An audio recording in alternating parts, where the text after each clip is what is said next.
திராவிட இயக்கம் இல்லைன்னா பட்டியல் சமுதாய மக்கள் படிச்சிருக்கவே முடியாது, காலத்துக்கும் அடிமைகளாக இருந்திருப்பாங்க அப்படிங்கிற அந்த வாதத்தை நீங்க எப்படி பார்க்குறீங்க? 1912 அந்த அமைப்பு ஆரம்பிச்சிலிருந்து அப்புறம் 1916 எத்தனை பள்ளிக்கூடங்களை தலித்துகளுக்காக ஆரம்பிச்சிருக்கீங்க?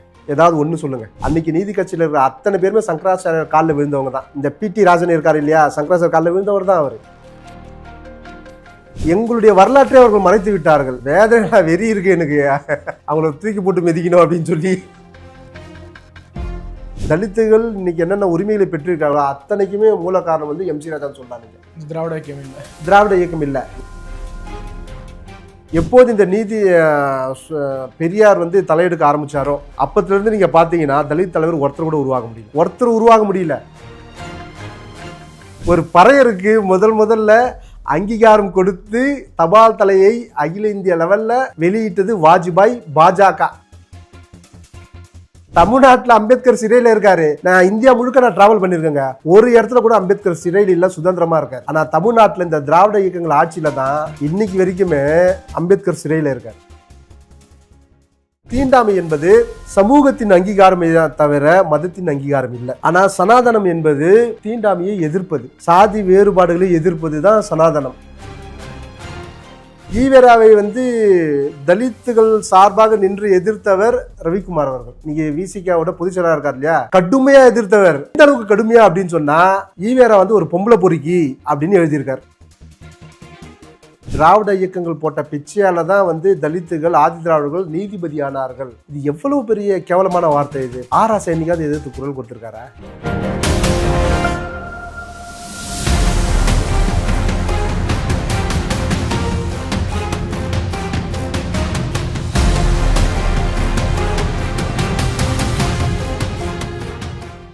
இதுல வந்து எனக்கு கோபப்படுத்திய பல புத்தகங்கள் இருக்கு.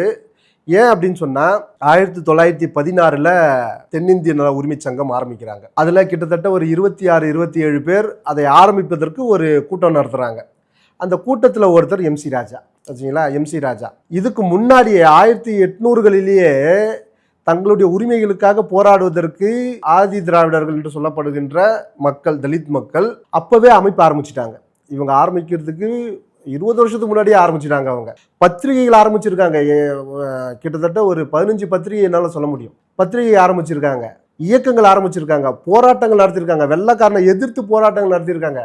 நீங்க எங்களை வந்து ஊமென்னு சொல்றீங்க, நீங்க எங்களுக்கு எந்த தலைவரும் இல்லைன்றீங்க. என்னால் 20-25 தலைவர் என்னால் சொல்ல முடியும். எம் சி ராஜால இருந்து, ரெட்டமலை சீனிவாசன் இருந்து, அயோத்திதாசர் இருந்து, பழனிசாமில இருந்து, தண்டபாணில இருந்து பல பேர் என்னால் சொல்ல முடியும். அவ்வளவு பேர் போராடி இருக்காங்க. நான் கேட்குறேன், 1916 நீதி கட்சி ஆரம்பிச்சாங்க. 1919 எம்எல்சி முறையை கொண்டு வராங்க. அதுல 10 பேரை வந்து தலித்துல இருந்து கொண்டு வரணும் அப்படின்னு வெள்ளைக்கார அரசாங்கம் முடிவு பண்ணுது. எப்படி முடிவு பண்ணுது அப்படின்னு சொன்னா, ஏன் முடிவு பண்ணுதுன்னு சொன்னா, ஏற்கனவே ஆதி திராவிட மகாசன சபை அப்படின்னு ஆரம்பிச்சுட்டாங்க. இங்க இந்தியா முழுக்க பல்வேறு சபைகள் ஆரம்பிச்சாங்க. தமிழ்நாட்டில் ஆதி திராவிட மகாஜன சபை அப்படின்னு ஆரம்பிச்சாங்க. இவங்க 1919க்கு முன்னாடியே 1909 ஒரு எப்பயுமே 10 வருஷத்துக்கு ஒரு வாட்டி இந்திய சட்டங்களை ஆய்வு செய்வதற்காக ஒரு அமைப்பு ஒன்று வந்து உருவாக்குவாங்க. சைமன் கமிஷன் மாதிரி ஒரு கமிஷனை உருவாக்குவாங்க. அப்பவே இவங்க அங்கே போய் கடிதம் கொடுத்துருக்காங்க, எங்களுக்கு வந்து நியமன உறுப்பினர் கொடுங்க அப்படின்னு சொல்லி. இந்த அமைப்புகள் அத்தனையுமே போராடி இருக்கு. அந்த போராட்டத்தின் விளைவாகத்தான் 1919 10 பேரை நியமிக்கணும் அப்படின்னு சொல்லி அவங்க சட்டமாக கொண்டு வராங்க. அதில் முதல்ல இங்கே வந்து எம்எல்சி ஆனது எம் சி ராஜா. அவங்க எம் சி ராஜா ஏன் அப்படின்னு, எம் சி ராஜா ஏன் அவங்க நியமிச்சாங்க அப்படின்னா, அவர் தான் தமிழ்நாடு முழுக்க அறிந்த மிகப்பெரிய தலைவராக அன்னைக்கு உருவாகியிருந்தார். இந்த சமூகத்திலிருந்து வந்து பல்வேறு போராட்டங்களை அவர் நடத்தியிருக்கார். அவர் 1916 இந்த நீதி கட்சி ஆரம்பிப்பதற்கு அவரும் உறுதுணையாக இருந்தார். ஆனால் நீங்கள் என்னைக்காவது அதை கேள்விப்பட்டிருக்கீங்களா? அவர் துணைத் தலைவராக இருந்தாருங்க. தென்னிந்திய நல உரிமை சங்கத்துல துணைத் தலைவர் சொல்ல மாட்டாங்க. எம் சி ராஜான்னு ஞாபகம் வந்தோடனே அந்த இயக்கத்தை வெளியேறினார் மட்டும் தான் எனக்கு ஞாபகம். ஆமா, அந்த இயக்கம் உருவாவதற்கு நான் பின்னாடி சொல்றேன். இயக்கம் உருவாவதற்கு அவரை வந்து வச்சுட்டு இருந்தாங்க. அவர் நம்பிட்டு இருந்தாரு இந்த அமைப்பு வந்து நமக்கும் வந்து பயன்படும் அப்படின்னு சொல்லி. ஆனா அவங்க வந்து தன்னுடைய இயக்கம் என்பது பணக்காரர்கள் சார்ந்த இயக்கமா இருந்தது. அப்போ நீங்க அதுல பாத்தீங்கன்னா ஏழை பாழைகள் ஒருத்தர் கூட இருக்கவே மாட்டாங்க. தலித்துகள் சுத்தமா இல்லவே இல்லை. அவங்க நீங்கள் பொப்ளி ராஜாவில் இருந்து எல்லாருமே வந்து பண்ணையார்கள் தான், ஜமீன்தார்கள் தான். நீங்கள் அந்த அவங்களுடைய தலைவர்களுடைய பெயரை நீங்கள் பார்த்தாலுமே புரிஞ்சுப்பீங்க நீங்கள். அப்போது இதை வந்து வெகுஜன இயக்கமாக மாற்றுறதுக்கு ஒரு ஆள் வேணும். அப்போ அப்படி பார்த்தா அன்னைக்கு தமிழ்நாடு முழுக்க அறிந்த தலைவராக, தமிழ்நாடு என்பது கேரளா, ஆந்திரா, கர்நாடகா, ஒரிசாவில் பாதி பகுதி, மகாராஷ்டிராவில் பாதி பகுதி, இது எல்லாம் சேர்ந்து சென்னை மாகாணமாக இருந்தது. அது மெட்ராஸ் மாகாணம் அப்படின்னு சொல்லி இருந்தது. ஸோ அது முழுக்க இவர் வந்து ரொம்ப ஃபேமஸாக இருந்தார்.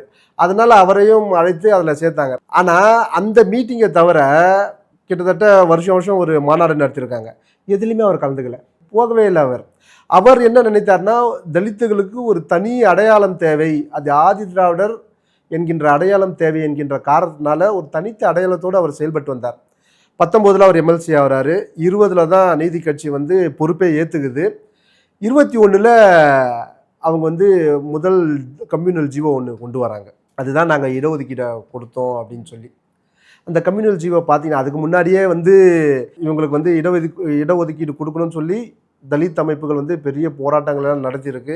அயோத்திதாசர்லேருந்து அத்தனை பேருமே போராடி இருக்காங்க. நீங்கள் அதில் பார்த்தீங்க அப்படின்னா யாருக்கு இடஒதுக்கீடு கொடுக்கணும் அப்படின்னு சொல்லி அதில் போட்டிருப்பாங்க. இன்றைக்கி நம்ம சொல்கிறோம் இல்லையா, இடபிள்யூஎஸ் வந்து பாஜக கொண்டு வந்து விட்டது, அதில் பிராமணர்களுக்கு வந்து இடஒதுக்கீடு கொடுத்துட்டாங்க அப்படின்னு சொல்கிறாங்க இல்லையா. இதற்கு தாய் யார் அப்படின்னு சொன்னால் நீதி கட்சி தான். முதல்ல அவங்க 1921 அந்த இடஒதுக்கீடு முறையை அவங்க வந்து கொண்டு வராங்க. அவங்க ஒரே ஒரு துறைக்கு மட்டும் அவங்க கொண்டு வராங்க. அதில் பார்த்தீங்கன்னா முதல்ல இருக்கிறது பார்ப்பனர்கள், அவங்களுக்கு இவ்வளோ % இடஒதுக்கீடு. 2வது பார்ப்பனர் அல்லாதவர், நான் பிராமின்ஸ் ஆங்கிலத்தில், அவங்களுக்கு. 3வது முஸ்லீம்கள், 4வது கிறிஸ்தவர்கள், 5வது என்ன போட்டாங்க தெரியுங்களா, அதர்ஸ். அதர்ஸ்னா யாரு? தீண்டப்படாதவர்கள், தாழ்த்தப்பட்டவர்கள். அப்போது உங்களுடைய எண்ணம் என்னவா இருக்குது? நீதி கட்சி தலைவருடைய எண்ணம் நான் பிராமின்ல வந்திருக்கணும் அவங்க இல்லையா.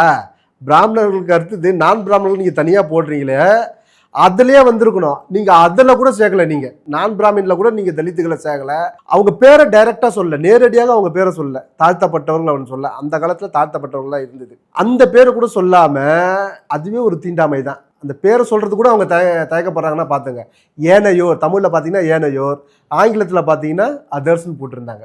ஆனால் அது செயல்படவே இல்லை. அது ஏன்னா அவங்களுக்கு இன்ட்ரெஸ்ட் இல்லை. முதல்ல இந்த நீதி கட்சி ஆட்சியாளர்களுக்கு இன்ட்ரெஸ்டே இல்லை, அது செயல்படுத்தவே இல்லை. 1927 தான் முத்தையா முதலியார் அவருடைய தலைமையில் ஒரு முழுமையான கம்யூனல் ஜீவோ கொண்டு வராங்க. இந்த முத்தையா முதலியார் யாருன்னு பார்த்தா ஏற்கனவே அவர் வந்து காங்கிரஸ்லேருந்து, சுயராஜ்ய கட்சியிலேருந்து வந்தவர். அப்போ யாருடைய ஆட்சி நடந்தது? அப்போ சுப்புராயன் ஆட்சி நடந்தது. நீதி கட்சி ஆட்சி இல்லை. இவங்க அப்படியே வரலாற்று புரட்டுவாங்க. இவங்க நீதி கட்சி ஆட்சியில் கொண்டு வந்தது அது சுப்புராயன் ஆட்சி. அது சுயேட்சை ஆட்சின்னு சொல்லுவோம் நம்ம அதை. ஆனால் இவங்க அதை நீதி கட்சி ஆட்சியாக அவங்க சொல்லுவாங்க. அதில் இன்னொரு பெரிய காமெடியானா, சேது ரத்ன ஐயர்னு ஒருத்தர் இருந்தார் அதில் அமைச்சராக. முத்தையா முதலியார் 2 அமைச்சர், ஒரு முதலமைச்சர், 3 பேர் தான். அதில் ஒருத்தர் ஐயர், ஒருத்தர் முதலியார், ஒருத்தர் சுப்பராயன். இவங்க கொண்டு வந்த இடஒதுக்கீடு தான் அது. அப்போ இடஒதுக்கீடுக்கு இவங்க வந்து என்ன உரிமை கொண்டாட முடியும்? ஒரு உரிமையும் கொண்டாட முடியாது. அது ஒன்று. 2வது 1921 எம்சி ராஜா இந்த நீதி கட்சியை விமர்சிக்க ஆரம்பிச்சிடுறார். ஏன்னா இவர் வந்து சட்டமன்றத்தில் கேள்வி கேட்கிறாரு, எங்கள் பசங்கள்லாம் வந்து ரொம்ப ஏழ்மையாக இருக்காங்க, அதனால் வந்து ஸ்காலர்ஷிப்பை வந்து நீங்கள் அதிகப்படுத்தி கொடுக்கணும் அப்படின்னு கேட்கும்போது, ஏபி பாத்ரோ அப்படின்னு அமைச்சர் இருக்கார். அவர் என்ன சொல்கிறாரு, எல்லா சாதியிலேருந்து தான் ஏழை இருக்காங்க, உங்கள் சாதியில் மட்டும் தான் ஏழை இருக்காங்களா, அப்படிலாம் தர முடியாது அப்படின்னு சொல்லிடுறாரு. புரியுதுங்களா நீங்கள்? அதாவது இடபிள்யூஎஸ் அவர் அப்போவே செயல்படுத்தியிருக்காங்க அவங்க. ஆனால் பாஜக கொண்டு வந்து எதிர்க்கிறாங்க. ஆமாம். இல்லை, இன்னொன்று நீங்கள் பட்டியலினத்தவரை பற்றி பேசுனாலும் கேட்குறேன்.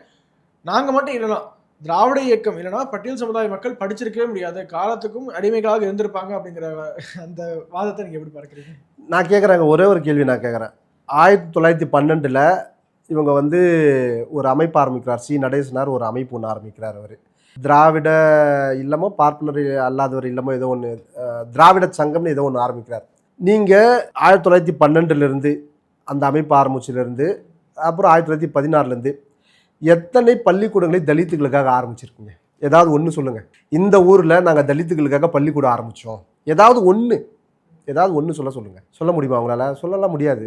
ஏன்னா அந்த மாதிரி ஆரம்பிக்கவே இல்லை. அந்த மாதிரி இவங்க என்ன சொல்கிறாங்கன்னா, நாங்கள் வந்து அரசாங்க பள்ளிக்கூடங்களுக்கு வந்து நாங்கள் மாணவர்களை சேர்ப்பதற்கு உதவி செஞ்சோம், ஸ்காலர்ஷிப் பண்ணோம் அப்படின்னு. இதை எல்லாமே தானாக முன் வந்து செஞ்சுருந்தா அது அவங்களுடைய சாதனைன்னு நான் சொல்லுவேன். நான் யாருமே கேட்கலங்க. எனக்கு மனசு வலிக்குது, இவன் வந்து தாழ்த்தப்பட்டிருக்கான், கல்வியே இல்லாமல் இருக்கான், அதனால நான் இவனுக்கு செய்கிறேன், கல்வி கொடுக்குறேன் அப்படின்னா இவருடைய சாதனைன்னு சொல்லலாம். நான் போராடி இருக்கேன், இவனுக்கு கல்வி கொடுங்க அப்படின்னு நான் போராடி இருக்கேன், எனக்கு கல்வி கொடுங்க நான் போராடி இருக்கேன். அதை பார்த்துட்டு நான் இவனுக்கு கல்வி கொடுக்கலன்னா எனக்கு கெட்ட பேர் வந்துடும், கவர்மெண்ட்டுக்கு கெட்ட பேர் வந்துடும் அப்படின்னு சொல்லி நீங்கள் கொடுத்தீங்கன்னா அது உங்களுடைய சாதனையான்னு கேட்குறேன் நான். ஏற்கனவே அதை கொடுக்க ஆரம்பித்திருந்தது வெள்ளைக்கார அரசாங்கம். அது ஏன்னா அவ்வளவு போராட்டங்களையும் நாங்கள் நடத்திட்டு இருக்கோம். நாங்கள் MC ராஜாவிலிருந்து ரட்டமலை சீனிவாசன்லேருந்து எல்லாருமே போராடி இருக்காங்க. அதனுடைய விளைவு தான், அதனுடைய தாக்கம் தான், அதனுடைய அழுத்தத்தின் காரணமாக தான் இவங்க சில விஷயங்களை செய்கிறாங்க. அது கூட பல்வேறு பிரச்சனைகள். இவங்க வந்து ஜீவோ போட்டுட்டா கூட அது முழுமையாக நடைமுறைப்படுத்தப்படவில்லை. ஏன்னா நீதி கட்சியில் இருந்த அத்தனை பேருமே சாதிய எண்ணம் கொண்டவர்கள் தான், சாதிய மனநிலையில் இருந்தவர்கள் தான். இன்னைக்கு இவங்க சங்கராச்சாரியர் இவங்க அவ்வளோ வெறுக்கிறாங்களே, அன்னைக்கு நீதி கட்சியில் இருக்கிற அத்தனை பேருமே சங்கராச்சாரியர் காலில் விழுந்தவங்க தான். இந்த PT ராஜன் இருக்காரு இல்லையா, சங்கராச்சாரியர் காலில் விழுந்தவர் தான் அவர். நான் இன்னொரு கேள்வி கேட்குறேங்க. இந்த கருத்தை வைக்கிறீங்க, அது மிகப்பெரிய சர்ச்சையாக கூட வாய்ப்பு இருக்கு சார். நான் இன்னொரு கேள்வி கேட்குறேன். நான் மதுரை மீனாட்சி அம்மன் கோயிலில் 1939 நினைக்கிறேன் கோயில் நுழைவு போராட்டம் வைத்தியநாதர் ஐயா தலைமையில் நடந்தது. அதுக்கு முன்னாடி கோயிலோட அறங்காவலர் யார் தெரியுமா உங்களுக்கு? PT ராஜன் தான். அவர் எந்த கட்சியில் இருந்தார், எந்த இயக்கத்தில் இருந்தார்? நீதி கட்சியில் இருந்தார். 39 வரைக்கும், 1939 வரைக்கும் உள்ள விடலை தலித்துகளை. அப்போ நீங்க வந்து PT ராஜன் இருந்தாருன்னா உள்ள விடாமல் இருந்தது காரணம் PT ராஜன் தானே. பட் இருந்தாலுமே இந்த பட்டியல் சமுதாய மக்கள் இன்னுமே இந்த திராவிட இயக்கம் சொல்லக்கூடிய இந்த நரேட்டிவ் தானே சார் நம்புறாங்க. ஆமா, அந்த அளவிற்கு இவங்க தலித் மக்களுடைய தலைவர்களுடைய எழுத்தாளர்களுடைய மனதை எல்லாம் இவங்க வந்து மாற்றி வச்சுருக்காங்க.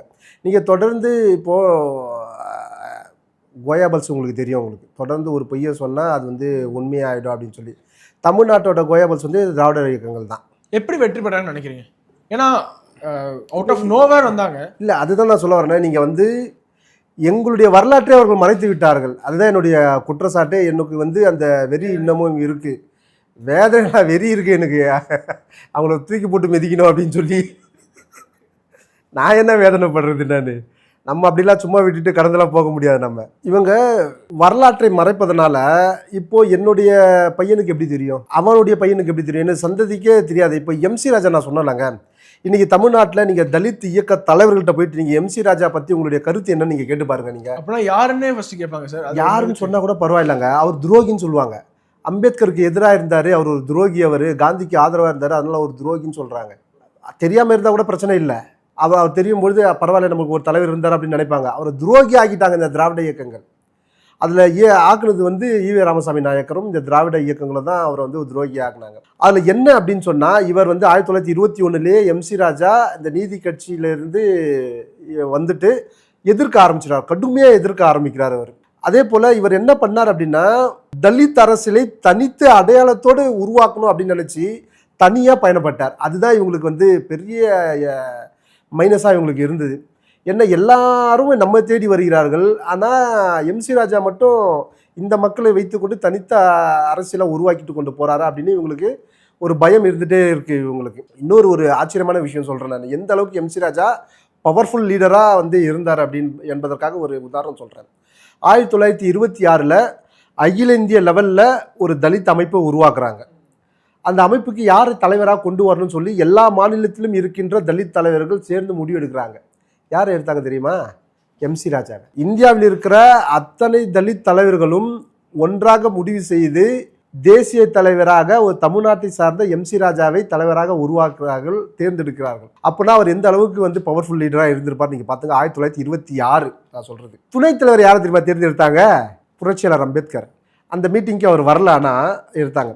2 வருஷத்துக்கு ஒரு தடவை இந்த தலைவரை வந்து மாற்றுவாங்க. 2வது முறையாக யாரை தேர்ந்தெடுத்தாங்க தெரியுமா?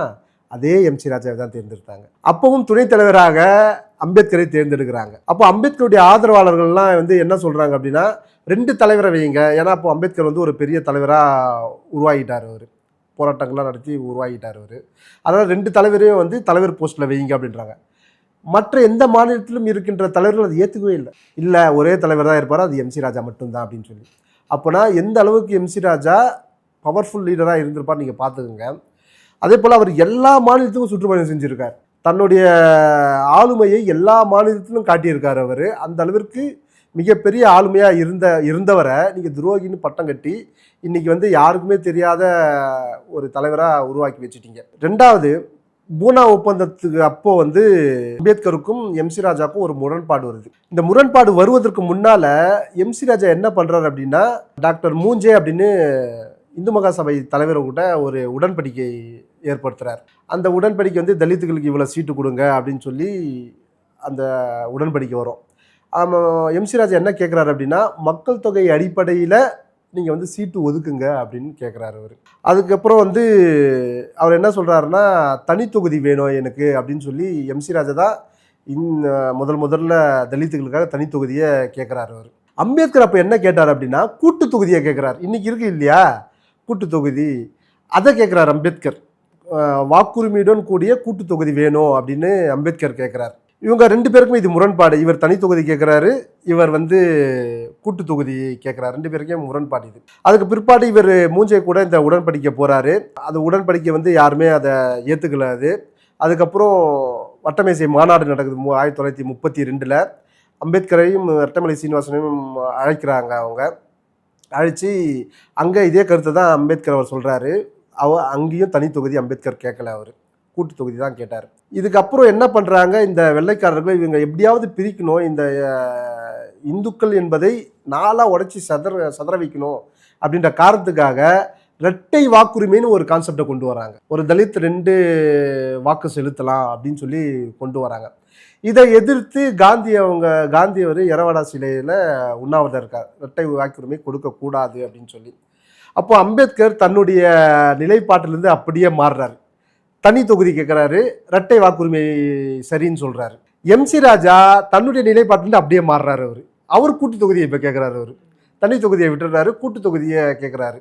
இது எல்லாம் ஒரு ஈகோ பிரச்சனையை தான் நம்ம புரிஞ்சிக்க முடியும். நம்ம தலைவர்களுக்குள்ளே இருக்கிற ஈகோ பிரச்சனையை நம்ம புரிஞ்சுக்கிட்டோம். அது கேட்டோடனே இது இவங்களுக்குள்ளே மாறிடுச்சு. இப்போ இங்கே இருக்கிற ஈவேரா இதை வந்து சரியாக பயன்படுத்துகிறாரு. இவர் வந்து அம்பேத்கருக்கு எதிரி, இவர் தன்னுடைய கொள்கையை மாற்றிக்கிட்டாரு, காங்கிரஸ் கூட பேரம் போயிட்டாரு, அவர் காங்கிரஸோட கூட்டு சேர்ந்துட்டாரு, அதனால தலித்துகளுக்கு எதிரி அப்படின்னு சொல்லி இங்கே ஒரு பெரிய கான்செப்டை வந்து உருவாக்குறாங்க எம் சி ராஜாக்கு எதிராக. அப்போ பல தலைவர்கள் வந்து அதுக்கப்புறம் எம் சி ராஜாக்கு எதிராக அறிக்கையெல்லாம் வெளியிடுறாங்க, ஆதரவும் அறிக்கை வெளியிடுறாங்க. அப்புறம் காந்தி அவர்கள்ட்ட போயிட்டு அம்பேத்கர் பேசுகிறாரு, எம் சி ராஜாவும் பேசுகிறாரு. கடைசியாக என்ன பண்ணுறாங்க, கூட்டு தொகுதி இரட்டை வாக்குரிமையை வேண்டாம், கூட்டு தொகுதியே நமக்கு போதும் அப்படின்னு முடிவு பண்ணி ஒரு கன்க்ளூஷனுக்கு வராங்க, ஒரு முடிவுக்கு வராங்க. அதில் வந்து என்ன அப்படின்னா, இன்னைக்கு அதாவது 1932 எத்தனை சட்டமன்றங்கள் இருக்கோ அதுக்கு ஏற்றாத மாதிரி சட்டமன்றங்களை ஒதுக்கணும் அப்படின்னு சொல்லி ஒரு முடிவுக்கு வந்து அதே சரின்னு ஒத்துக்கிறாங்க. எம் சி ராஜா ஒத்துக்கிறாரு, அம்பேத்கரும் ஒத்துக்கிறாரு. இதில் நீங்கள் பார்த்தீங்கன்னா முன்னாடி மூஞ்சே கூட ராஜா போட்ட ஒப்பந்தம், இப்போ காந்தி கூட அம்பேத்கர் போட்ட ஒப்பந்தம், இது 2த்துல எது நமக்கு வந்து பயன் தரக்கூடியது, தலித்துகளோட பார்வையில் எது உங்களுக்கு அதிகமாக பயன் தரக்கூடியது அப்படின்னா, எம் சி ராஜாவும் மூஞ்சேவும் போட்ட ஒப்பந்தம் தான் தலித்துகளுக்கு வந்து பயன் தரக்கூடியது. இதை நான் சொல்லலை, அம்பேத்கருடைய வரலாற்றை எழுதின தனஞ்சய் கீரே சொல்லியிருக்காரு. 1954 அம்பேத்கருடைய வாழ்க்கை வரலாறு அவர் எழுதி வெளியிட்டார், முதல் பாகம் வெளியிட்டார் அவர். அந்த புத்தகத்தோட ஸ்பெஷல் என்னன்னா, அம்பேத்கர் கிட்ட கேட்டு அந்த நிகழ்ச்சியெல்லாம் சரிபார்த்து எழுதின புத்தகம் அது. அதில் அவர் எழுதியிருக்கார், இப்போ பெற்றிருக்கின்ற இந்த உரிமை, அதாவது அம்பேத்கரும் காந்தியும் பூனா ஒப்பந்தத்தின் மூலமாக பெற்றிருக்கின்ற உரிமையை விட எம் சி ராஜாவும் மூஞ்சேவும் போட்டிருந்த ஒப்பந்தம் தான் இந்த தலித் மக்களுக்கு பயன் தரக்கூடியதுன்னு அப்படியே அப்போவே எழுதியிருக்காரு அவர். அந்த அளவுக்கு நாலேஜபிள் பர்சன் வந்து எம் சி ராஜா. இது முதல் முரண்பாடு 2 பேருக்குள்ள நடந்தது. 2வது முரண்பாடு, புரட்சியாளர் அம்பேத்கர் வந்து 1935 ஈலோ என்ற இடத்துல ஒரு அறிவிப்பை வெளியிடுறார். நான் இந்துவாக பிறந்தேன், ஆனால் இந்துவாக நான் சாக மாட்டேன், வேற மதத்துக்கு நான் போகிறேன், முடிவு பண்ணிட்டேன் அப்படின்னு அவர் அறிக்கை வெளியிடுறார்.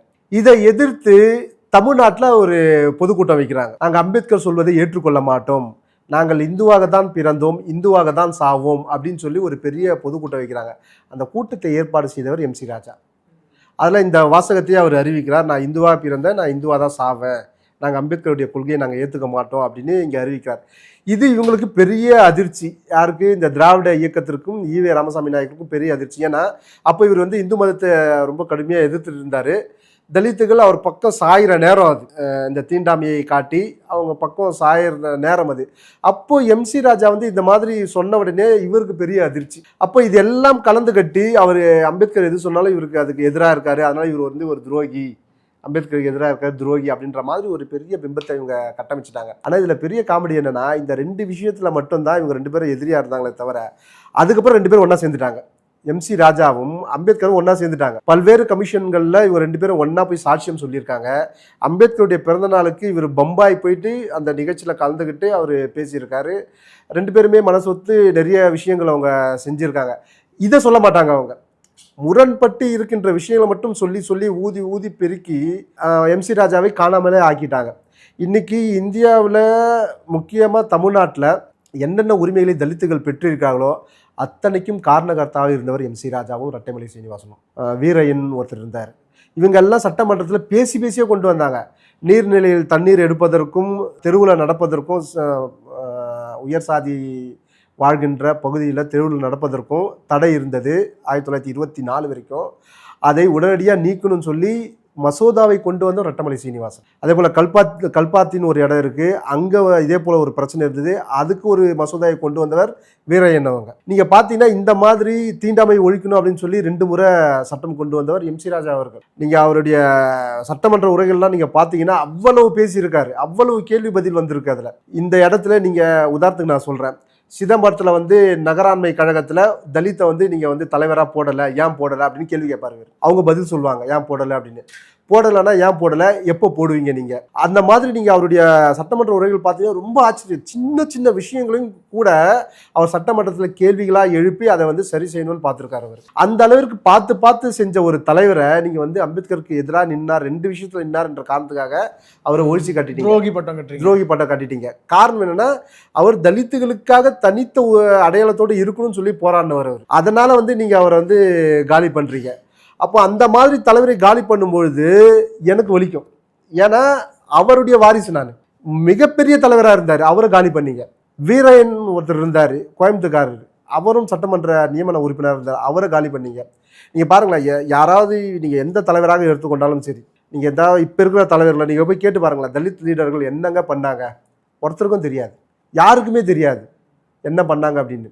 நான் அதனால தான் இப்போது 1 வருஷத்துக்கு முன்னாடி எம்சி ராஜா மறைக்கப்பட்ட ஆளுமைன்னு சொல்லி கிட்டத்தட்ட ஒரு 400 பக்க அளவில் ஒரு புத்தகம் எழுதி வெளியிட்டேன் நான். அதில் அவர் செஞ்ச அத்தனையுமே நான் கொண்டு வந்திருக்கேன் நான். இப்போ என்னுடைய அடுத்த ப்ராஜெக்டே அவர் சட்டமன்ற உரைகள் தமிழில் மொழிபெயர்த்து, நீங்கள் ரொம்ப ஆச்சரியம் பார்த்தீங்கன்னா 1000 பக்கம் வரும். அவர் சட்டமன்ற உரைகள் மட்டும் பார்த்தீங்க அப்படின்னா 1000 பக்கம் வரும். அம்பேத்கருக்கு முன்னாடி லண்டனில் போயிட்டு தலித்துகளோட பிரச்சனையை பேசியிருக்காரு அவர். சைமன் கமிஷனில் ஒரு மெம்பர் அவர், யாருக்குமே தெரியாது. இந்தியா முழுக்க ட்ராவல் பண்ணியிருக்காரு அவர். இப்போ பெண்கள் விஷயத்தில் அவர் வேலை செஞ்சுருக்காரு அவர். தலித்து விஷயம் அத்தனை வேலை செஞ்சுருக்காரு அவர். இன்றைக்கி அதான் நான் சொன்னேன் இல்லையா, தலித்துகள் இன்றைக்கி என்னென்ன உரிமைகளை பெற்றிருக்காங்களோ அத்தனைக்குமே மூல காரணம் எம்சி ராஜான்னு சொல்லலாம். நீங்கள் திராவிட இயக்கம் இல்லை, எம்சி ராஜா மட்டுமல்ல, தாத்தா ரெட்டமலை சீனிவாசன்லேருந்து அயோத்திதாசன்லேருந்து அத்தனை பேருமே வேலை செஞ்சுருக்காங்க. மேயர் சிவராஜிலிருந்து, மீனம்பாள் சிவராஜிலிருந்து கிட்டத்தட்ட 20 லீடர் என்ன கடகடன்னு சொல்ல முடியும். இப்போ கூட பார்த்தேன் சார், இந்த மவுண்ட் ரோட்ல பார்த்தீங்கன்னா அங்கே மாணவர் தங்கும் விடுதிக்கு எம்சி ராஜா விடுதி என்று தான் தமிழ்நாடு அரசு பேரை சொல்லியிருக்காங்கன்னு நினைக்கிறேன் சார். நீங்கள் பார்த்தீங்க அங்கே அவருடைய சிலை இருக்கா? இல்லை, பேர் மட்டும் தான் இருக்குது. பேர் மட்டும் இருக்குது, சிலை இல்லை. ஏன் அப்படின்னா, தமிழ்நாட்டில் முதல்ல இரவு பாடசாலையை ஆரம்பித்தவர் எம்சி ராஜா தலித்துகளுக்காக. அங்கே நுங்கம்பாக்கத்தில் ஆரம்பித்தார். அப்போது அவர் பல்வேறு இடங்களில் ஆரம்பித்தார், நுங்கம்பாக்கத்தில் அதை ஆரம்பித்தார் அவர். அதனால் அந்த இடத்துல அங்கே பில்டிங் கட்டி அவருடைய பேர் இதுக்கு முன்னாடி இவங்க இல்லை, இதுக்கு முன்னாடி வச்சுட்டாங்க. பட் இன்றைக்கி வரைக்கும் அவருடைய சிலையை இன்னும் விற்காமே இருக்கிறாங்க.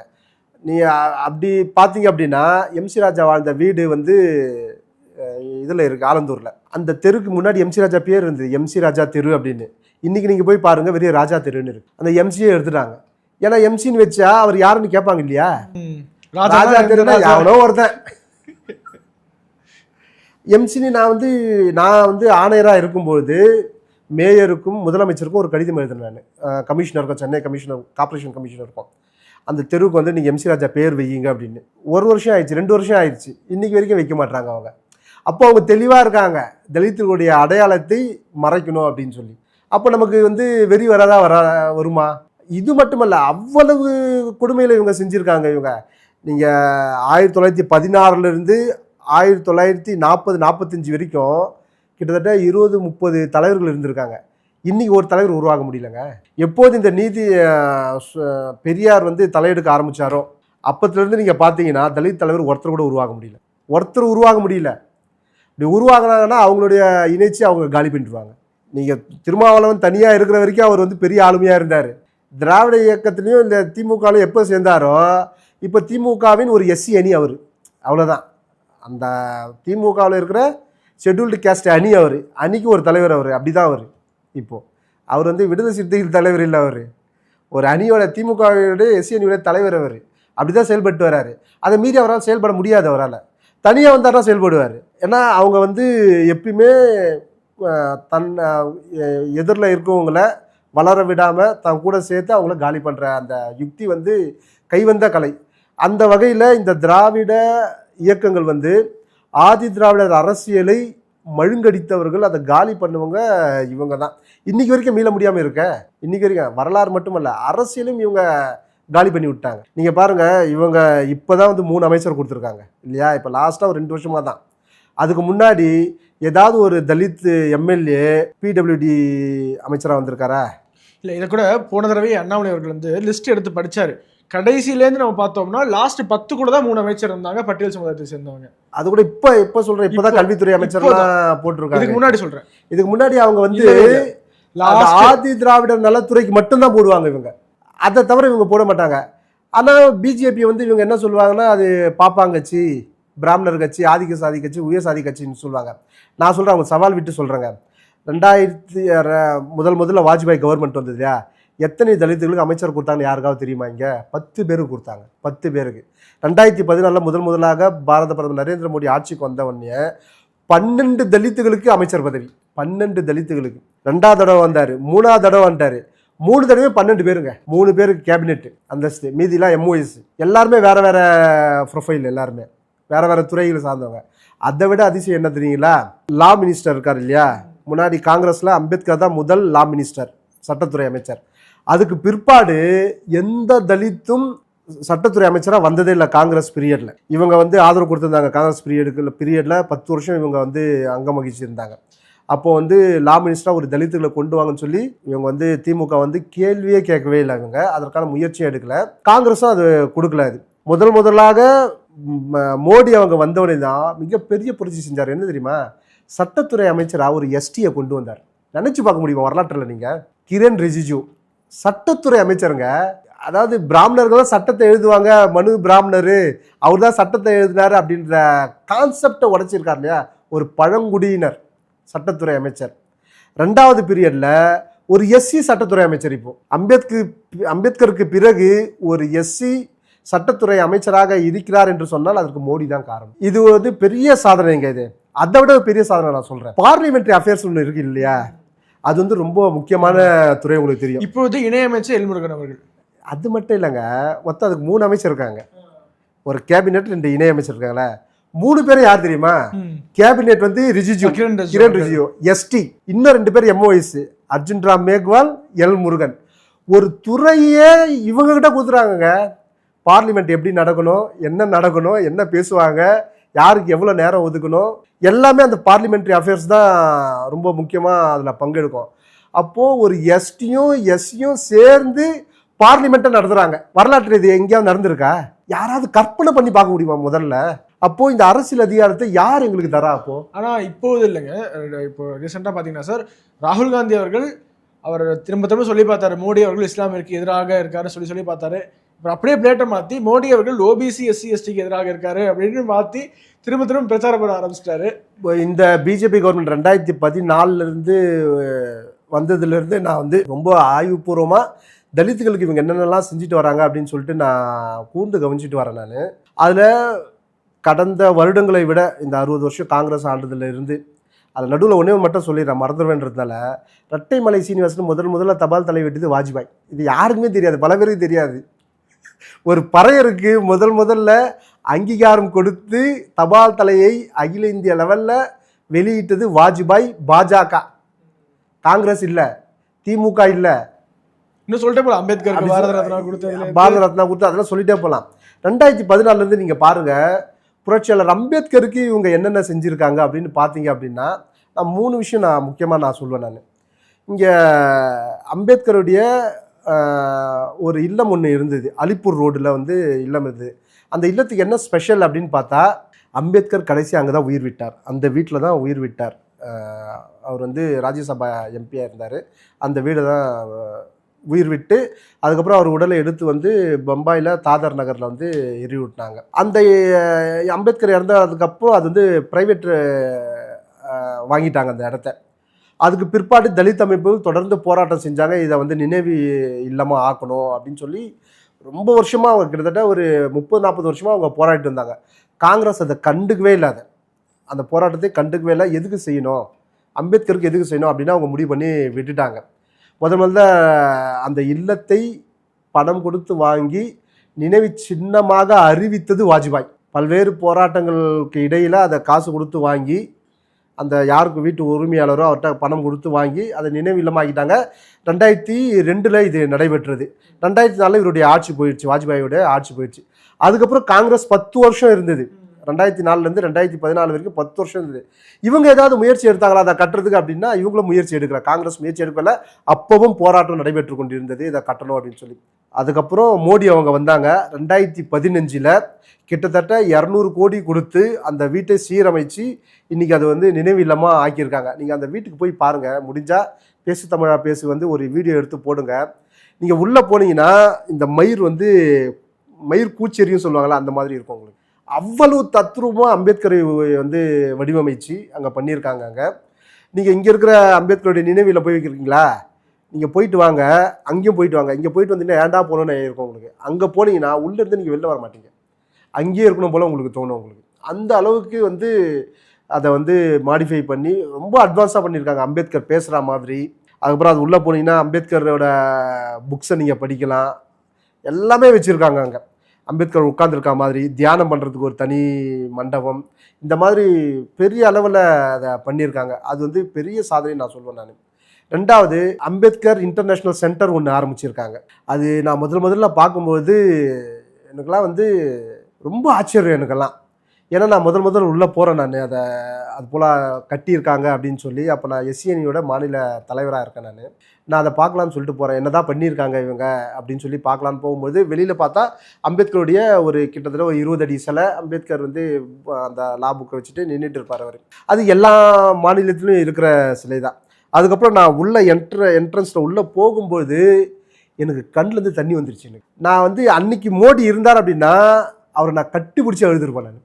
ஏன் அப்படின்னு சொன்னால் அந்த ஹால் நடுவில் அம்பேத்கருடைய உருவம் வந்து கிட்டத்தட்ட ஒரு 30 அடி 40 அடி ஹைட்டில் அவங்க வடிவமைச்சிருக்காங்க. எப்படி வடிவமைச்சிருக்காங்க அப்படின்னா அம்பேத்கர் கால் மேலே காலை போட்டு இப்படி இருக்கார். எவ்வளோ ஹைட் அப்படின்னா யார் வந்து நின்னாலும் சரி இந்த காலு கீழே தான் நிற்க முடியும். நீங்கள் வணங்கணும் பூ போடணும் சொன்னால் காலுக்கு தான் போட முடியும் நீங்கள். அப்போ நீங்கள் பாருங்கள், இதை வந்து இந்தியாவில் இருக்கிற எந்த தலித்தும் இந்த மாதிரி சிலையை கற்பனை கூட பண்ணதில்லை. நீங்கள் தமிழ்நாட்டில் அம்பேத்கருடைய சிலைகள் எல்லாம் சிறையில் இருக்குது தெரியும் இல்லையா, கூண்டுக்குள்ள வச்சுருப்பாங்க. சிறைங்க, கூண்டு இல்லை, சிறையில் இருக்கார் அவர். தமிழ்நாட்டில் அம்பேத்கர் சிறையில் இருக்கார். நான் இந்தியா முழுக்க நான் ட்ராவல் பண்ணியிருக்கேங்க, ஒரு இடத்துல கூட அம்பேத்கர் சிறையில் இல்லை, சுதந்திரமாக இருக்கார். ஆனால் தமிழ்நாட்டில் இந்த திராவிட இயக்கங்கள் ஆட்சியில் தான் இன்னைக்கு வரைக்குமே அம்பேத்கர் சிறையில் இருக்கார். இதுக்கு தான் என்ன சொல்றாங்க, எங்களால் பாதுகாப்பு கொடுக்க முடியல அப்படின்னு சொல்றாங்க சார். அது யாரோட தோல்வி அது? அதாவது பாதுகாப்பு கொடுக்க முடியல அப்படின்னா தமிழ்நாட்டு மக்களை விட மற்ற மாநிலங்களில் இருக்கிற மக்களுக்கு ஜாதி வெறி அதிகம் உண்டா இல்லையா? நீங்கள் யூபி எடுத்துங்க, பீகார் எடுத்துங்க, இந்த சாதி வெறி என்பது அங்கெல்லாம் அதிகம். இதை நான் சொல்லலை, இந்த ஸ்டேட்மெண்ட்டு நான் சொல்லலை, திராவிட இயக்கங்கள் தான் சொல்லுது. பெரியார் வந்தார், சாதியை ஒழிச்சிட்டாரு, மற்ற மாநிலங்களில் இல்லை, அவங்க சாதி வெறி பிடிச்ச ஆட்களாக இருக்காங்க. இது பெரியார் மண்ணு, சாதி வெறி இங்கே எடுபடாது, உங்கள் சாதி வெறி எடுபடாது. பாத்தியா பேருக்கு பின்னால் எவனா சாதி வெறி இப்போ சாதியை போட்டுக்கிறானா, எல்லாருக்கும் பயம் இருக்குல்ல அப்படின்னு சொல்கிற இந்த மண்ணில் அம்பேத்கர் வந்து சிறையில் இருக்கார். கேட்டால் நீங்களே என்ன சொல்கிறீங்க, அவங்க வந்து செருப்பு மாலை போட்டுருவாங்க, உடைச்சிடுவாங்கன்னா அப்போ சாதி இருக்கா இல்லையா? ஒழிஞ்சிருச்சா? அப்போது ஒழியல, ஒழியாமல் இருக்கிறதால அவன் கல் எடுத்து அடிக்கிறான் அவன் இல்லையா? நான் என்கிட்ட ஃபோட்டோவே இருக்குது, நான் யூபியில் போயிருக்கேன், நான் அம்பேத்கர் சிலையில் நான் பார்த்து ஃபோட்டோ எடுத்துருக்கேன், நான் போய் மாலை போட்டிருக்கேன். நான் எப்பயுமே நான் வந்து சேர்மனாக போகும்பொழுது அங்கே அம்பேத்கர் சிலை இருந்தால் மாலை போட்டு தான் என்னுடைய ரிவ்யூ மீட்டிங்கை நான் போவேன். நான் அத்தனை ஃபோட்டோ நான் எடுத்து வச்சுருக்கேன், யூபியில் மட்டுமே எடுத்து வச்சுருக்கேன், பீகாரில் எடுத்து வச்சுருக்கேன். எந்தெந்த மாநிலத்தில் எங்கெங்கே சிலை இருக்கோ அங்கெல்லாம் நான் போயிருக்கேன். நான் அங்கெல்லாம் ஒரு சுதந்திரமாக இருக்கார். இங்கே இவனுங்க இன்னும் சிறையில் பூட்டி வச்சுருக்கானுங்க இவனுங்க. அந்த சிலை என்பது இந்த கால் மேலே காலை போட்டிருக்கிற இந்த சிலை இந்தியாவில் யாருமே கேட்கல, எங்கேயுமே இல்லை. யூபியில் மாயாவதி இருக்கும்பொழுது கூட அந்த சிலை அப்படி வடிவமைக்கல. அவங்க பெரிய பெரிய சிலையெல்லாம் வடிவமைச்சிருக்காங்க. அம்பேத்கர் இப்படி இருப்பார், நின்றுட்டு இருப்பார், உட்கார்ந்து கொண்டு இருப்பார், அப்படி இருப்பாரே தவிர கால் மேலே காலை போட்டு சிலை எங்கேயுமே இல்லை. சரி, இந்த எதுக்கு இது இப்படி மோடி அவர்கள் செஞ்சாங்க? வல்லபாய் பட்டேல் சிலையை வச்சார்ல, நின்றுட்டு தான் இருப்பார் இல்லையா? நார்மலாக இவங்க என்ன சொல்லுவாங்கன்னா, வடநாட்டில் எல்லாரும் கால் மேலே காலை போட்டது வந்து ரொம்ப சகஜம் அது அப்படின்னு சொல்லுவாங்க. இப்போ நான் என்னுடைய கேள்வி கேட்க என்னன்னா, பட்டேலுக்கு ஏன் அது போல் செய்யலை? ஏன் அவர் ஹைட்டை வச்சாங்க? அவர் பல்வேறு சிலைகளை மோடி அவங்க தெரிஞ்சு வச்சுருக்காங்க. ஒரு சிலை கூட கால் மேலே காலை போட்டது இல்லை. நான் எடுத்து வச்சுருக்கேன். மோடி அவர்கள் எந்தெந்த சிலைகளை திறந்து வைத்திருக்காங்க என்கிட்ட இருக்குது, ஃபோட்டோஸ்லாம் இருக்குது. ஒன்று கூட கால் மேலே காலை போட்டது இல்லை. ஆனால் அம்பேத்கருக்கு மட்டும் ஏன் அதை செஞ்சாங்க? ஏனென்றால் அவர் வந்து ஒரு தேசிய தலைவர், மற்ற தலைவர்களை ஒப்பிட முடியாத அளவுக்கு தலைவர். அந்த தன்மானத்தை மீட்டெடுக்கணும், இந்த சிலை மூலமாக மீட்டெடுக்கணும். இப்போ எனக்கு பார்த்தோன்னே எனக்கு வந்து ஒரு நம்ம இப்போ கூட என்னால் வந்து அதை நினச்சி கூட பார்க்க முடியலம்மா. நான் என்ன கேட்குறேன், இன்றைக்கி நீங்கள் செய்ய முடியுமா தமிழ்நாட்டில் ஒரு சிலையை கால் மேலே காலை போட்டு உட்காந்து இன்றைக்கி நீங்கள் வைங்களா பார்ப்போம்? கூண்டுக்குள்ளே இல்லாமல் நீங்கள் கூண்டுக்குள்ளேயே வைங்க, கால் மேலே காலை போட்டு வைங்களா பார்ப்போம். நீங்கள் கூண்டுக்குள்ளேயே வைங்க. நீங்கள் கூண்டுன்னே சொல்லாத, சிறைங்க அது. கூண்டு இல்லை அது, கூண்டு இல்லை அது. கூண்டுன்றது இந்த கோழிக்கு வச்சு நைட்டுக்கு மட்டும் வைக்கிறது கூண்டு. அது இது சிறை. இது சிறையில் வச்சுருக்கு இப்போது திராவிட இயக்கங்கள் அம்பேத்கரை. நீங்கள் சிறையில் கூட வைங்க, ஆனால் கால் மேலே காலை போட்டு வைங்களா பார்ப்போம். சரி, அம்பேத்கருடைய மணிமண்டபம் இங்கே இருக்குது இல்லையா, நீங்கள் நாளைக்கு வைங்க, நாங்கள் ஸ்பான்சர் பண்ணுறேன், நான் ஸ்பான்சர் பண்ணுறேன் சிலைக்கு. எவ்வளோ லட்சம் ஆனாலும் சரி, நான் என்னுடைய சமுதாய மக்கள்கிட்ட செய்து தரேன், இல்லை என்னோடய சொந்த பணத்தை தரேன். கால் மேலே காலை போட்டு நாங்களே ரெடி பண்ணி தரோம். உங்களால் வைக்க முடியுமா? இங்கே தமிழ்நாட்டில் வைக்கவே மாட்டாங்க. அவங்களுக்கு தெரியும், அந்த மாதிரி ஒரு சிலை வந்தால் இங்கே இருக்கிற தலித்துகளுக்கு ஒரு தன்னெழுச்சி உண்டாகும். ஏன் அப்படின்னு சொன்னால், இங்கே உளவியல் ரீதியாக இந்த திராவிட இயக்கங்கள் எங்களை வந்து நீங்கள் தாழ்த்தப்பட்டவங்க அப்படின்னு சொல்லி உளவியல் ரீதியாக அழுத்தி வச்சுருக்காங்க. அதுக்கு ஒரே ஒரு உதாரணம் என்ன தெரியுங்களா? பிசினா என்னன்னு சொல்லுங்கள். Backward community, backward cost. Backward cost தமிழில் என்ன? பிற்படுத்தப்பட்ட சமுதாயம். எஸ்சினா என்ன? Scheduled caste. தமிழில் என்ன? பட்டியல் சமுதாயம். ஆனால் இவங்க என்ன தெரியுமா போடுறாங்க, இன்னைக்கு வரைக்கும் இங்கே தாழ்த்தப்பட்ட சமுதாயம் போடுறாங்க. புரியுது அவங்களுடைய அரசியல், இந்த திராவிட இயக்கங்களுடைய அரசியல். இதை பற்றி திராவிட தலைவர்கள் மேடையில் பேசி நான் பார்த்துருக்கேன். ஏன்னா அவங்க வந்து பட்டியலுக்குள்ள அவங்களா போகல, அவர்கள் தாழ்த்தப்பட்டார்கள் என்பதற்காக மீண்டும் மீண்டும் சொன்னால்தான் அவங்க தாழ்த்தப்பட்டவர்கள், யாரால் தாழ்த்தப்பட்டவர்கள் என்பது மக்களுக்கு புரியும்னு சொல்றாங்க. இங்க பாருங்க, இது வந்து சப்பை கட்டு தான். இது சப்பை கட்டு தான். நான் என்ன கேட்குறேன், பிசி தாழ்த்தப்பட்டவங்க இல்லையா? பிசி தாழ்த்தப்பட்டவங்களா இல்லையா? அவங்களை பொறுத்த வரைக்கும் பிராமணர் அல்லாத எல்லாருமே பிராமணர்கள் மட்டும்தான் உயர்ந்தவங்க, மற்ற அத்தனை பேருமே தாழ்த்தப்பட்டவர்கள் தானே. அப்போ அவங்களே சொல்லுங்களா நீங்கள் தாழ்த்தப்பட்டவர்கள்னு? சொல்ல மாட்டீங்களே. அப்போ அவங்களுக்கு மட்டும் ஏன் நீங்கள் அதை எக்ஸம்ஷன் இடஒதுக்கீடு கொடுத்துட்றீங்க? எங்களுக்கு மட்டும் இந்த காரணத்தை எதுக்கு சொல்கிறீங்க? நீங்கள் நாடார்கள் எடுத்துங்க, நாடார்கள் எந்த நிலைமையில் இருந்தாலும் எல்லாருக்குமே தெரியும். சொல்லுவீங்களா? நீங்கள் சொல்ல மாட்டீங்க. நீங்கள் இவங்க அந்த டிரான்ஸ்லேஷன்லேயே அவங்க தெளிவாக இருக்காங்க. அவங்க எஸ்சின்னு போட்டால் தாழ்த்தப்பட்டவர்களும் போடணும்னு இருக்காங்க. அவங்க நீ வந்து பட்டியல் சமூகத்தை சார்ந்தவர்கள் போடுங்க. நீங்கள் அந்த பேரை அங்கீகரித்தவர் புரட்சியாளர் Ambedkar. Scheduled caste federation of இந்தியான்னு பேர் வச்சிருக்காரு, இருந்தார்ல அவர் என்ன முட்டாளா? அவருக்கு தெரியாதா? அவருக்கு ஏன் அந்த பேரை வைக்கணும், scheduled caste federation of India அப்படின்னு? தாழ்த்தப்பட்டவர்கள் ஃபெடரேஷன் ஆஃப் இந்தியான்னு வச்சிருக்கலாமே அவர். ஏன்னா இந்த பூனா ஒப்பந்தத்துக்கு முன்னாடியே இந்த பேர் வந்து எல்லோராலும் ஏற்றுக்கொள்ளப்பட்டது, ஷெட்யூல்டு கேஸ்ட் அப்படின்னு சொல்லி. இது வெள்ளைக்காரன் கொடுத்த பேர் தான் இது, ஷெட்யூல்டு கேஸ்ட். அதை எல்லாருமே ஏற்றுக்கிட்டாங்க. அதனால் வந்து இந்த பெயர்லேயே இவங்களை வந்து அந்த தன்னம்பிக்கையை வந்து அவங்க அழுத்தணும் அப்படின்னு அவங்களுக்கு வந்து புரிதல் வந்து ரொம்ப அதிகம் திராவிட இயக்கத்துக்கு. ஏன்னா இவங்க எப்பவுமே மேலே வந்துடக்கூடாது அப்படின்னு சொல்லி. இப்போ நீங்கள் பாருங்கள், இந்த எம்சி ராஜா இவ்வளவு செஞ்சார், இதெல்லாம் நான் தெரிஞ்சா, என்னுடைய சந்ததி தெரிஞ்சா, நான் ஏன் வந்து பெரியாரை கொண்டாட போகிறேன்? புரியுதுங்களா? ஏன் இவங்களெல்லாம் ஒழிச்சாங்க அப்படின்னு சொல்லி ஒழிச்சு வச்சுட்டாங்க. இவர் மட்டும் தான் ஒரே பிம்பமாக இருக்க வேண்டும், ஒரே பிம்பமாக இருக்கணும், இவங்க ஈவேரா பிம்பம் இருக்கணும், அவ்வளோதான் இவங்களோட பொறுத்தவரலாம். அதனால இத்தனை தலைவர்களும் அவர் மறைத்து விட்டார்கள். சுவாமி சகஜானந்தர் எடுத்துக்கோங்க, இங்கே அவரை பற்றி ஒரு புத்தகமே எழுதிருக்கீங்க. ஆமாம், அவர் தான் வந்து தலித்துகளுக்காக பள்ளிக்கூடங்களை ஆரம்பித்தார். 1910 ஆரம்பித்தார் அவர். எந்த நீதி கட்சி வந்து 16 ஆரம்பித்தாங்க. 1912 திராவிடர் சங்கம்னு ஆரம்பிச்சிட்டாங்க.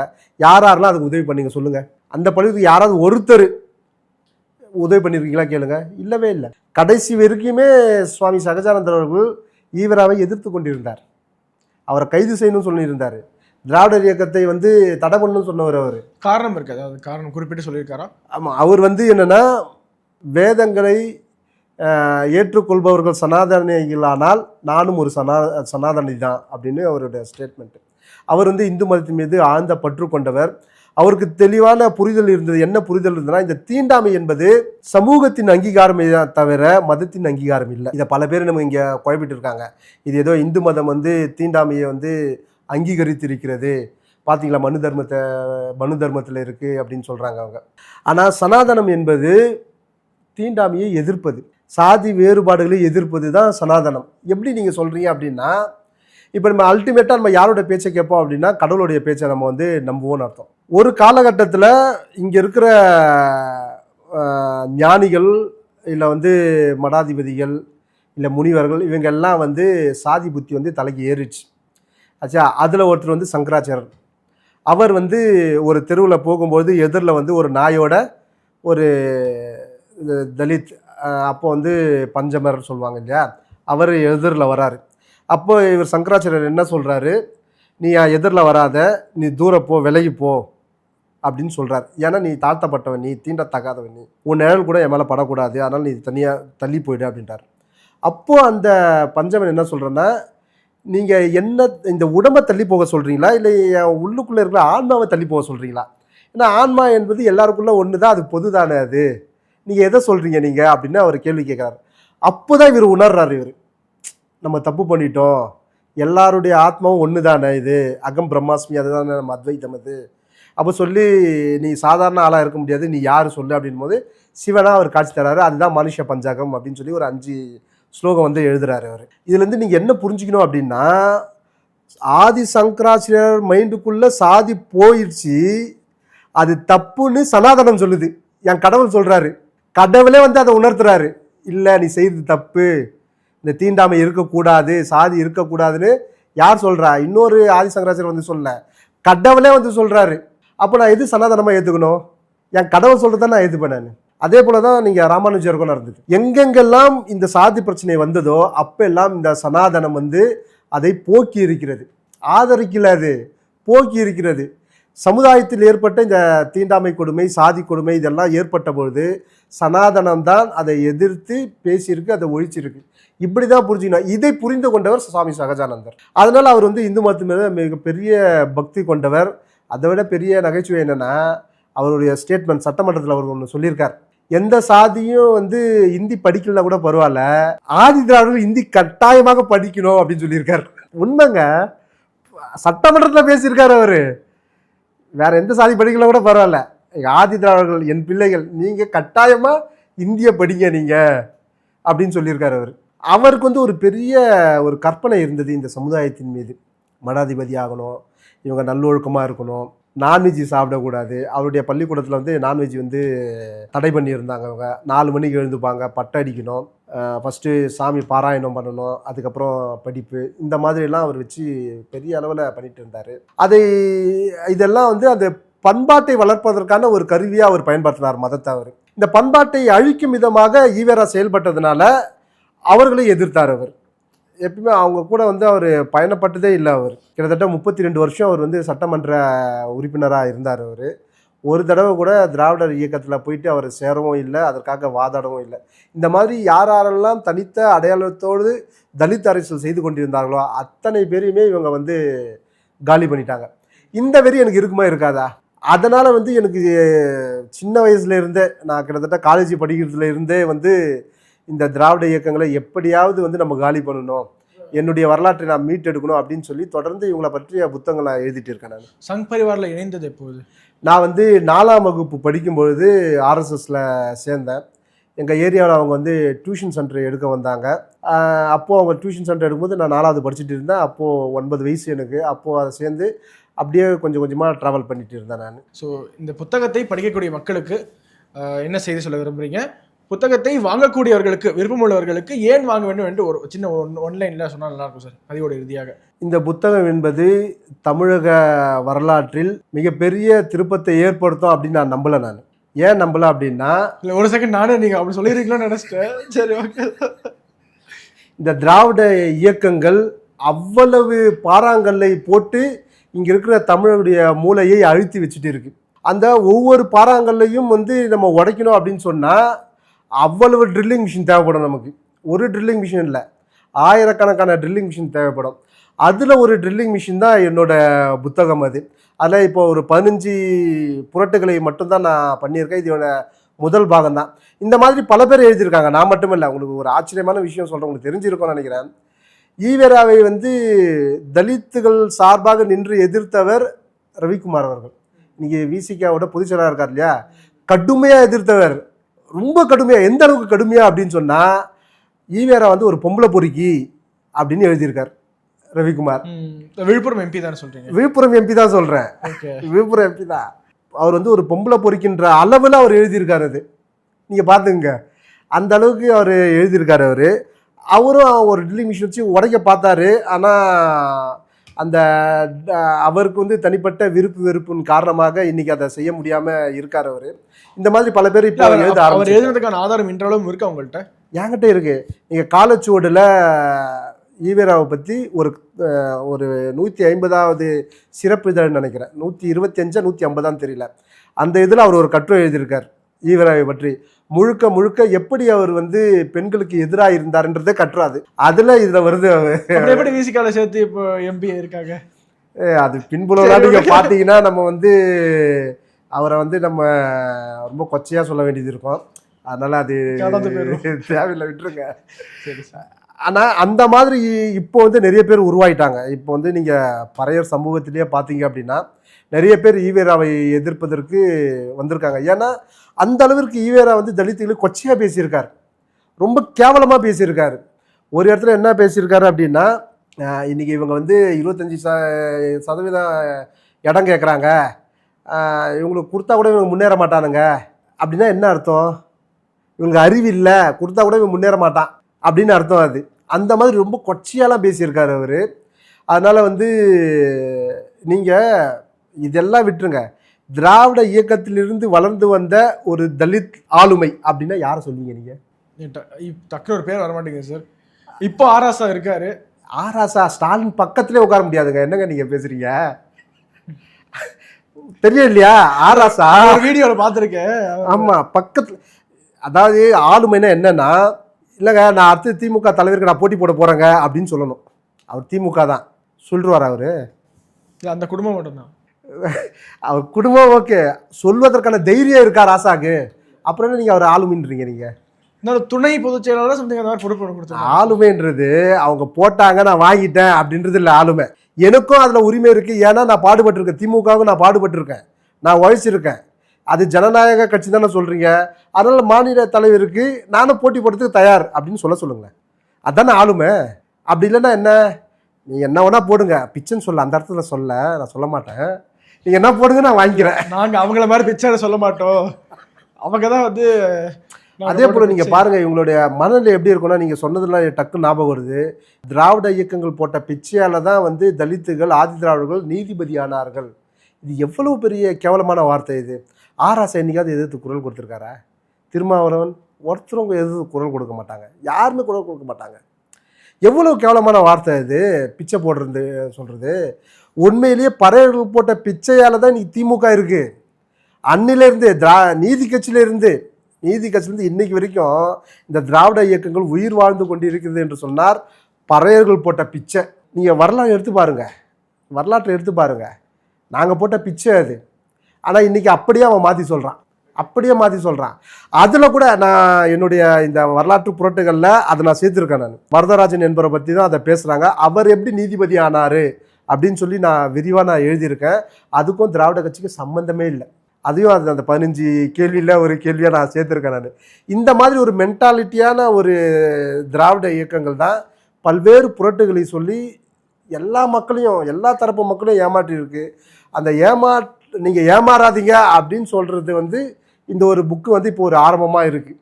அதனால் இது ஃபஸ்ட்டு பாகம் தான், இன்னும் நிறைய பாகம் வரும். உங்களுடைய புத்தகம் மிகப்பெரிய தாக்கத்தை ஏற்படுத்துவது எங்களுடைய வாழ்த்துக்கள் சார். ரொம்ப நன்றி. இந்த மாதிரி ஒரு புத்தகத்தை எழுதி இந்த நரேட்டிவுக்கு வலு சேர்த்ததுக்கு ரொம்ப நன்றி. எங்களுடைய அரங்கத்திற்கு உங்களுடைய புறா நேரத்தை செலவிட்டது இப்போ கேட்டேன் சார். ரொம்ப நன்றிங்க சார்.